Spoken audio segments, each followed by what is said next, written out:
patient is 7 centimeters dilated. She feels like she has a bowel movement. What are we going to tell that patient to do? What type of breathing? Cat breathing. So just breathing through those contractions until that cervix is fully dilated so she can start pushing. And then we're going to prepare that client for birth. We may want to get the table ready with all the instruments for the provider. We maybe want to observe for perineal bulging or crowning. Sometimes you may see the head kind of poking there. And then encourage the client to begin bearing down once the cervix is fully dilated. So once that patient is 10 centimeters dilated, make sure you let your team know, your charge nurse, if you know the pediatrician needs to be there, or the provider, especially if it's a first-time patient. Usually it may take a little bit longer to push. The nurses are there pushing with the patient. So usually if I have a patient, I tell the provider and my team, hey, the patient's 10 centimeters dilated, I'm gonna go ahead and start pushing. I'll let you know when we're ready for you. So usually you won't call the provider until that head is poking out about an inch or so. So until it's crowning, that's when you'll call the provider to go ahead and deliver that baby. Providers don't want to sit in there, you know, for hours waiting for that baby. Midwives are awesome, so midwives will totally go in there and push with that patient. But you have our providers that are seeing, you know, other patients other than our client, our pregnant clients, so they're a little busy. So just call them once that head begins crowning. And then we have our second stage. So this is complete dilation of the cervix until the delivery of baby. And usually at this point, the patient feels an overwhelming urge to push. So second stage, they're fully dilated and pushing until baby is delivered.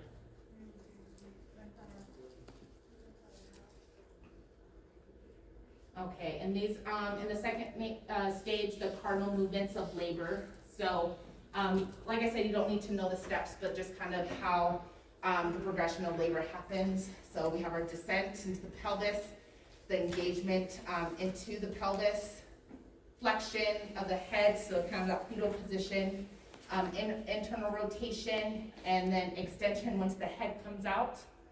And then restitution, we want to go ahead and get the anterior shoulder and the posterior shoulder out, and then expulsion of the baby. So I don't know if I showed you guys. I don't know if I'm getting confused with the other class. So this baby, unless I lose this baby's head, I can't fit it through this vagina.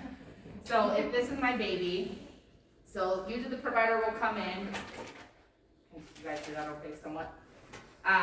When the provider comes in, we're gonna go ahead and kind of, you know, hold pressure so the perineum is stretching, you know, like this, especially with the head pressing against it. So sometimes the provider may put some like lubricant to kind of help with the stretching there. Once the head comes out, so they'll say push.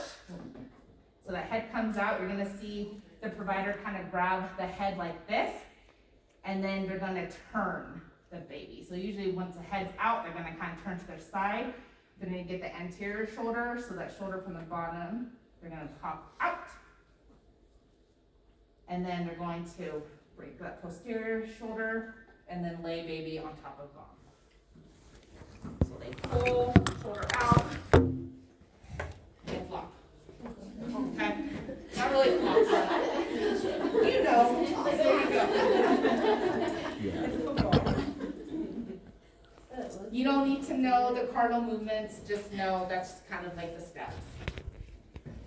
Once the newborn is delivered, if we're waiting for the placenta, sometimes the providers will go ahead and take a look to kind of see if there's any lacerations that happened. So I'll go through the next one. Okay, so the degree, so the lacerations go from 1st degree, 2nd, 3rd, and 4th degree tears. So we have our 1st degree, which is injury of the skin and subcutaneous tissue of the perineum and the vaginal epithelium. I'm going to turn off the lights real quick. Okay. Or turn off the lights, probably see a little bit better. So there's our 1st degree. So 1st degree, sometimes they may need repaired, sometimes they don't. They'll just kind of heal on their own.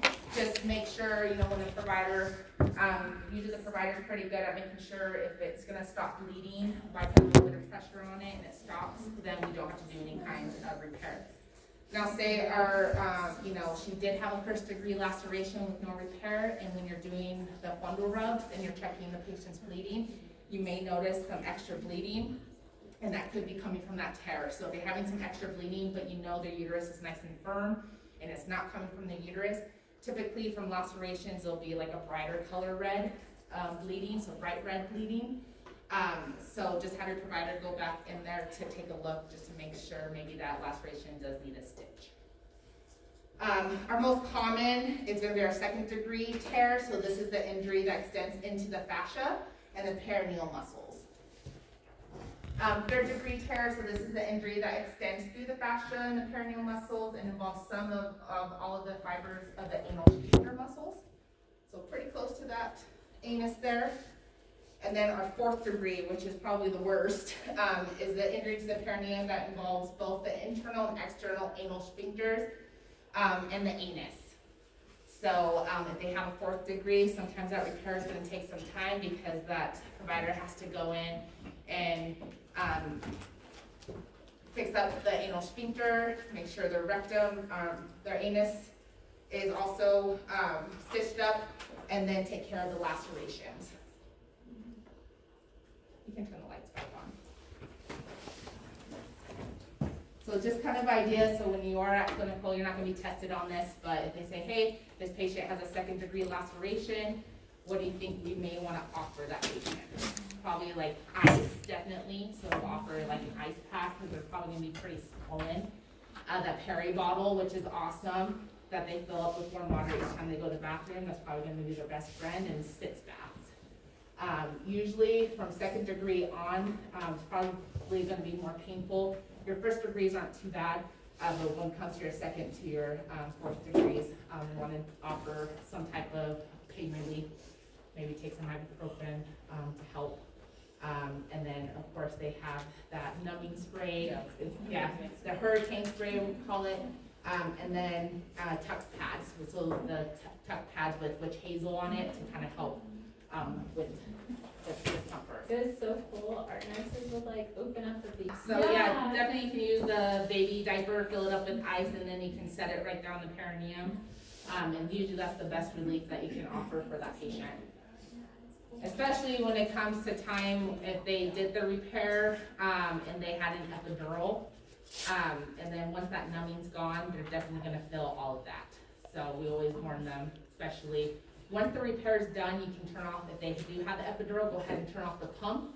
And usually with the 2 hours recovering that patient, they should get feeling of their legs back before you move them to postpartum. Those that didn't have an epidural, any kind of pain relief, if they did get like a second degree or need repair, then we'll go ahead and do a local anesthetic, lidocaine, and they'll inject the area before they go and stitch it up. Does second degree need repair, second, third, and fourth? Typically second, third, and fourth will have to need repair. Usually it's like their first degrees. They may need if they start bleeding, but sometimes if the provider just puts pressure, it should be fine. And then again, during our second stage, once that that baby is delivered, we're going to monitor both the client and baby, so we're doing vital signs on both of them. We're going to, during that pushing effort, again, we may have to do different position changes when they are pushing. So, being on their back, they may not have great pushing effort on their back. Sometimes you may have to turn them and they push better. You'll find a good position on what your patient is in to do your pushing efforts. Before baby's delivered, we always want to have the warmer ready. So usually the charge nurses are going to be the designated baby nurse, if you guys have noticed. But as nurses, when we take over a client, always check the warmer. So check the oxygen flow in the tank, make sure the oxygen is full. We want to preheat the radiant warmer. So if we're getting closer to delivery, we're going to go ahead and preheat it. So if we need to take baby over there, we can. We're gonna lay out a newborn stethoscope and the bulb syringe. Typically, the bulb syringe is gonna be on the delivery table, and the provider will hand it to the baby nurse to go ahead and suction. Where are we gonna suction first of the baby? No. Nose or the mouth? Wow. Mouth. Wow. Mouth. Because we're not gonna suction the nose and put whatever in the nose in the mouth. M before N. And then we can provide, especially during the pushing efforts of that client, you may see some swelling happening, so you can always get some cold washcloths and just kind of rest it on the patient's perineum to help with that. Usually when they are pushing and baby's head is coming down more and stretching the perineum, we tell clients it feels like the burning ring of fire. So we always tell the clients, especially if they can feel everything, they're non-medicated, to push through it. Sometimes you may have clients that are pushing, but they're pushing like against you and keeping their legs closed. But we want them to keep it open and their legs coming back so baby can come out. So sometimes it's that just so much pain that the first thing they want to do is close and kick you. But have someone on each side and have those legs open, just because we have to get through that, because baby may not want to be, clamped down like that.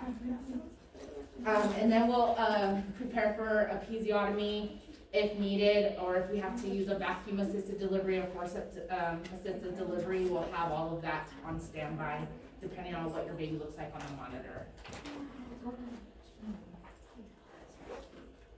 Third stage is the delivery of the baby to the delivery placenta. So in the third stage, the baby is delivered, and now we're just waiting for that placenta to get delivered.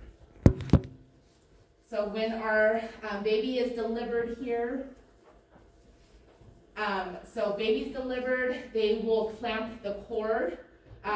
Well, they'll do the delayed cord clamping. So maybe sometimes you'll have patients that say, oh, I want delayed cord clamping. Typically, all providers now do delayed cord clamping until the umbilical cord stops pulsating. So they'll wait until it's not pulsating anymore.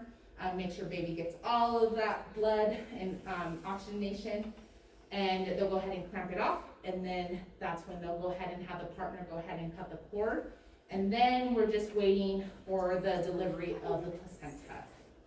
So with the delivery of the placenta, they have up to 30 minutes before we have to do, if we have to go back and manually get the placenta out or take that patient back for a D&C. So they have up to 30 minutes. Usually it lasts for 6 minutes, typically for the placenta once baby's delivered, then to have the placenta detached from the uterine wall. And then the placenta is delivered. Again, sometimes it's sticky. You may see the provider go in there and kind of do a manual and kind of scrape the placenta to try and get that placenta to come off of that uterine wall. Sometimes this doesn't happen, and then we end up taking them back for a D&C. The umbilical cord, it was a question on our, whatever, I can't even bring for it, but does the umbilical cord have 2 veins and 1 artery, or 1 artery, or vice versa? 2 arteries and 1 vein. Okay. So someone last semester was like, Ava, think of Ava. 2 A's for arteries, 1 vein. Okay. So maybe you'll remember it like that. Oh, okay. Yeah. Ava.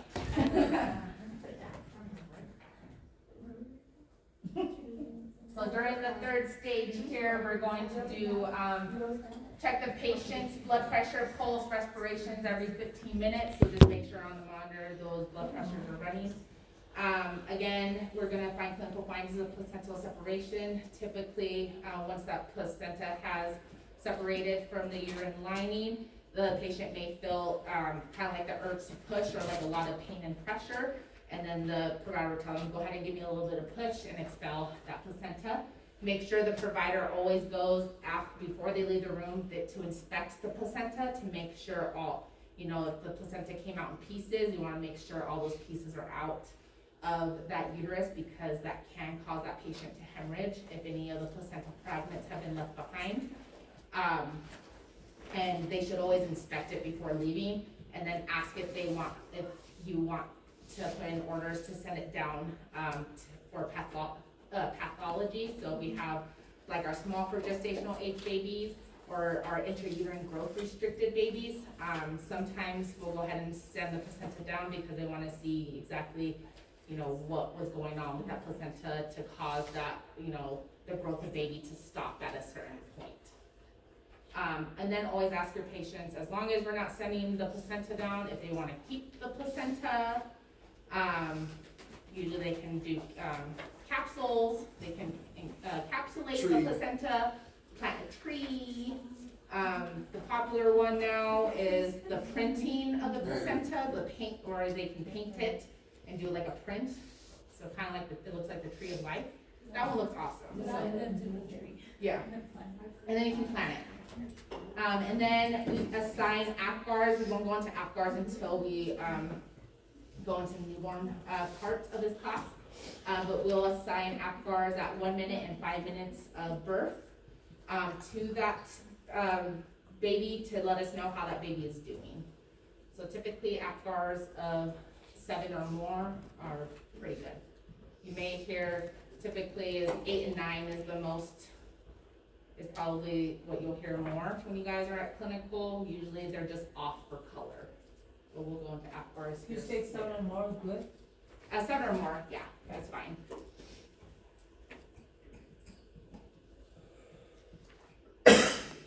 Okay, and then we have our nursing actions. So again, we want to make sure the provider takes a look at that placenta, make sure it's all there. We may have to administer pain medications. They may be feeling a lot of pain at that time. Once the, you know, if they had any repairs done, or once the delivery of the placenta and the bleeding's under control, we'll go ahead and cleanse the perineum area, get the triangle all cleaned up. We'll put a pad underneath, and we're going to use that pad to let us know the amount of bleeding when we're doing our fundal exams, so how much bleeding that patient, we'll check on that patient every 15 minutes to check on that bleeding. And then again, we promote baby-friendly activities.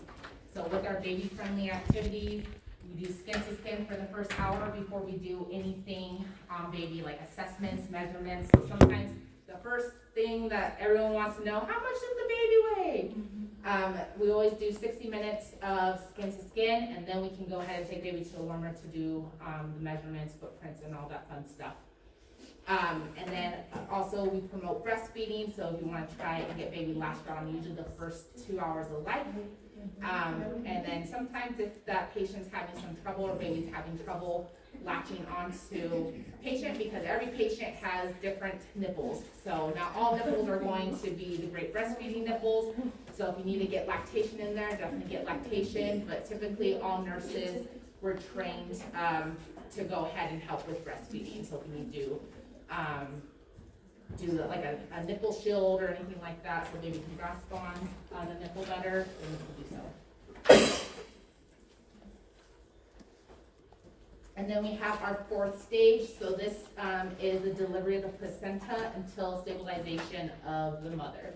So this begins after the placenta is delivered. Then usually we'll have to keep our patients for about 2 hours in the recovery time to go ahead and monitor the bleeding, vital signs. We will not send a patient over to the postpartum unit until our patient is stable. So if our patient's having some extra bleeding and we're you know, at the 2 hour mark, we're going to go ahead and keep that patient longer, just in case if we have to go back for a DNC, we can go ahead and do so. We usually want to make sure they're stable, because if you have to, with the labor beds, these are the only beds that we can break down, so the provider can go in and do whatever they need to do to stop the bleeding.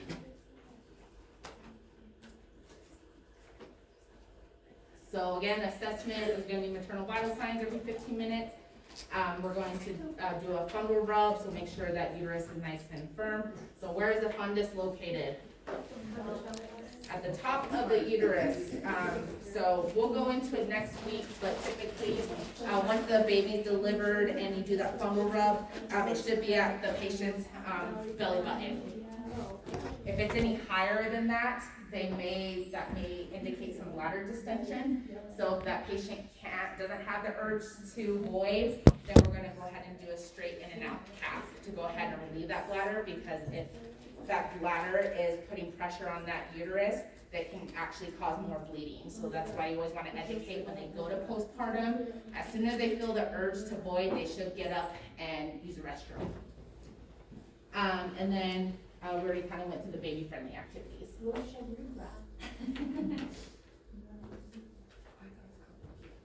And then during the fourth stage, so we promote uterine contractions.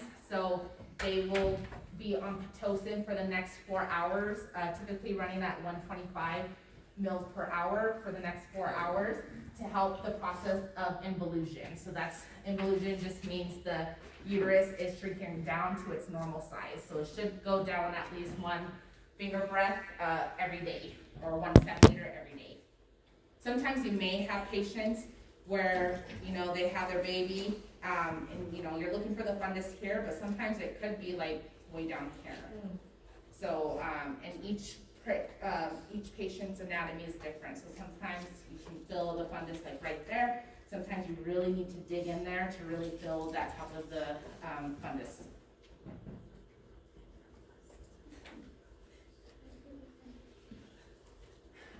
So we are monitoring the patient's blood pressure every 15 minutes. We're doing those fundal examinations every 15 minutes for the first hour. The second hour, we're doing those fundal examinations every 30 minutes, and we're monitoring the patient's bleeding and vital signs. Again, if your patient, so one thing to remember, at least one take from this class, if after a delivery, so the patient has already delivered their baby in postpartum, if there's any extra bleeding going on, what's the first priority nursing thing you should do? Should you call the provider right away? Fundus. Palpate and massage the fundus. If you're going to remember one thing from this class, palpate, massage the fundus. And that's if there's bleeding after the delivery of baby. It's going to be totally different if there's bleeding within pregnancy and then bleeding after pregnancy. Okay? So get that. I like excessive bleeding, but you just mean normal. Not excessive bleeding after, just normal bleeding. Like, yeah, we'll go over what the normal bleeding is after delivery. But basically it's like having a heavy period for the first like week or so, and then it tends to slow down. Is that when we push? yeah. Yeah. If you see a lot, that's when you know it could be like postpartum. It could, yeah. So you want to keep massaging, especially if you're massaging. If it doesn't feel like a hard softball, you want to keep massaging it until it firms up. And sometimes when you're massaging, you're getting clots and more blood. You just keep massaging. Usually you'll call for help, and you'll have someone bring in the postpartum hemorrhage kit. So there should be a kit. If you guys aren't familiar with it, go look for it on the unit when you guys go for clinical. What is that medication called again? They give where they put it on the cheek usually to help with Misoprostol. Yeah. So we'll actually go over misoprostol for induction processes, and we also use it for postpartum hemorrhage. Same thing with the oxytocin too, to get that uterus to it contracts. Yeah. So again, we still want to continue with the contractions, because that keeps that uterus nice and firm, which helps prevent postpartum hemorrhage. Also, nipple stimulation. So what else, if nipple stimulation can do that, you put baby on the boob and try and breastfeed, because also breastfeeding can cause the contractions to happen. That's why when you have clients breastfeeding, they feel crampy. That's why. It's their own body producing the oxytocin. But isn't that also when you're doing the exam, it's better to do the oxytocin, like to actually give it to the patient versus doing the stimulation, because it could cause them to like contract more, like be more uncontrolled contractions versus like. I mean, it's going to be different, the type of contractions they're going to have after the delivery of baby. So we don't have someone where we need to worry about. Okay. It won't be enough where it's going to cause any harm. Okay. They're like